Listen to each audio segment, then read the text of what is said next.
به یک آموزش دیگه از میس فود خوش اومدید. دوست دارید آموزش این کیک موز و گردوی خوشمزه رو ببینید؟ پس با من فاطمه سلطانی تا انتهای این ویدیو همراه باشید.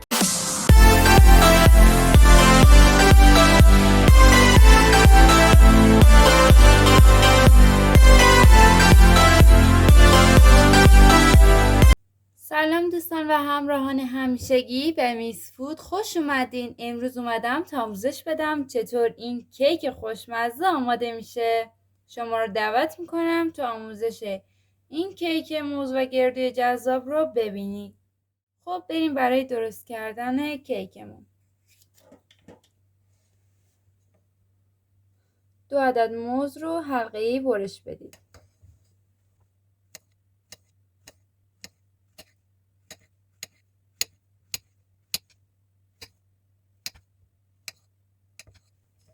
و بذاریدش کنار. داخل یک تابه 1/3 پیمانه شکر بریزید و اجازه بدید کاراملی بشه.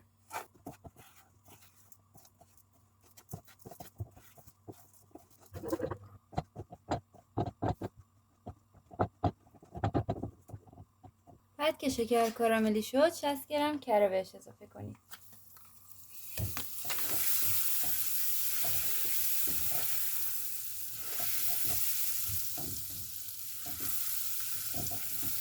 و بعد موز رو به موادتون اضافه کنید.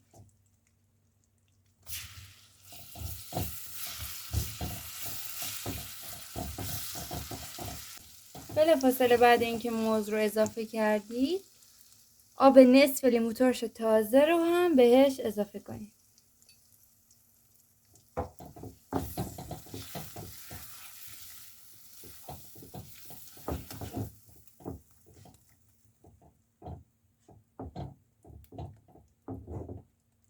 و بعد 5 دقیقه بهش زمان بدید.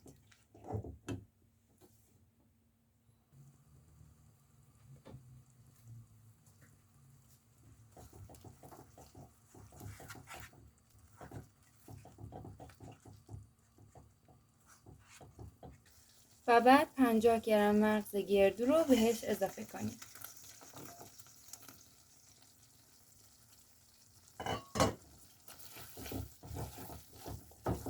یک دستش کنید.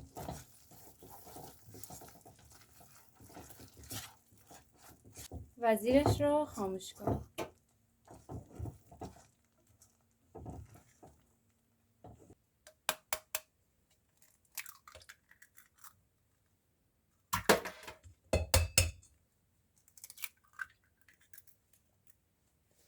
این سمت 2 عدد تخم مرغ رو با یک قاشق چایخوری وانیل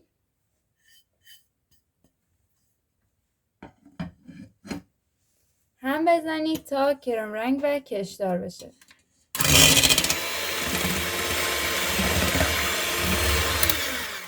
و اینکه دوستان شما میتونید با همزن دستی یا برقی این کار رو انجام بدید، فرقی نمیکنه.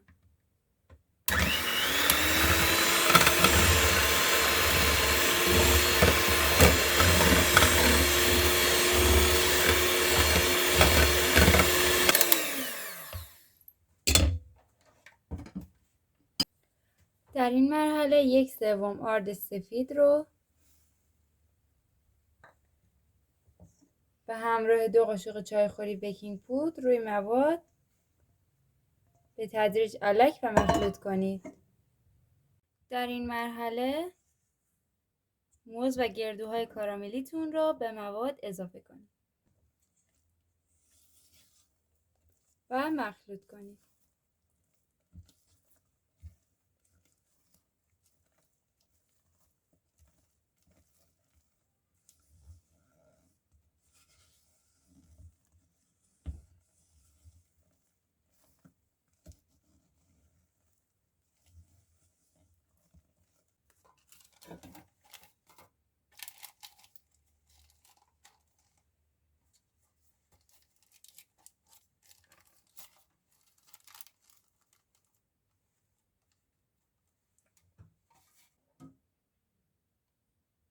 خب دوستان کف یک قالب 30 سانتی رو کاغذ روغنی بندازید. چون قالب من 30 سانت نبود به این شکل اون رو فویل گذاشتم و در این قسمت هم کاغذ روغنی کشیدم تا اون سمت نریزه مواد.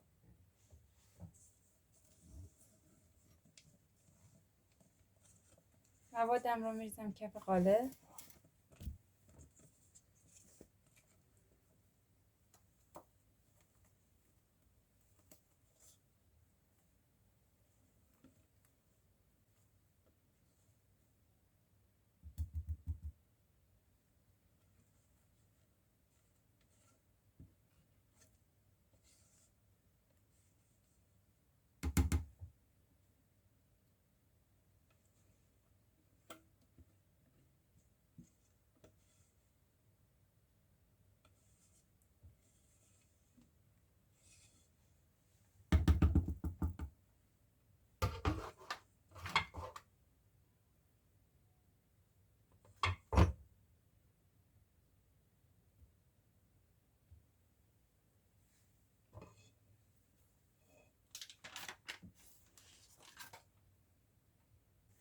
و خب مواد رو میذارم داخل فر از پیش گرم شده با دمای 180 درجه سانتیگراد به مدت 30 دقیقه زمان میدم. خب دوستان من کیکم رو از فر در آوردم، با چاقو دورش رو آزاد میکنم.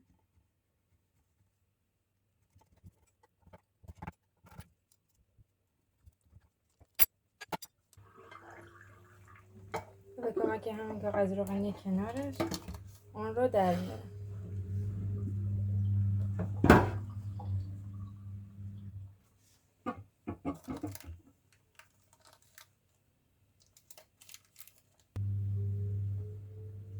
خب دوستان کاغذ روغنیش رو جدا میکنم.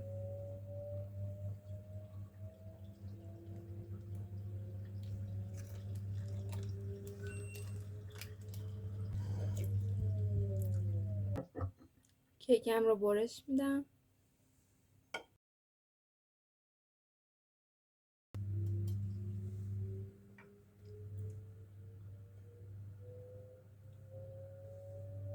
ببینید چه بافتی داره. دوستان قبول دارم موز رو حرارت بدی بدمزه میشه، ولی این دستور انگار از بهشت اومده. ببینید بافتش رو ببینید، عالیه، خیلی خوشمزه است دوستان، بافت عالی داره. حتما امتحان کنید و لذت ببرید.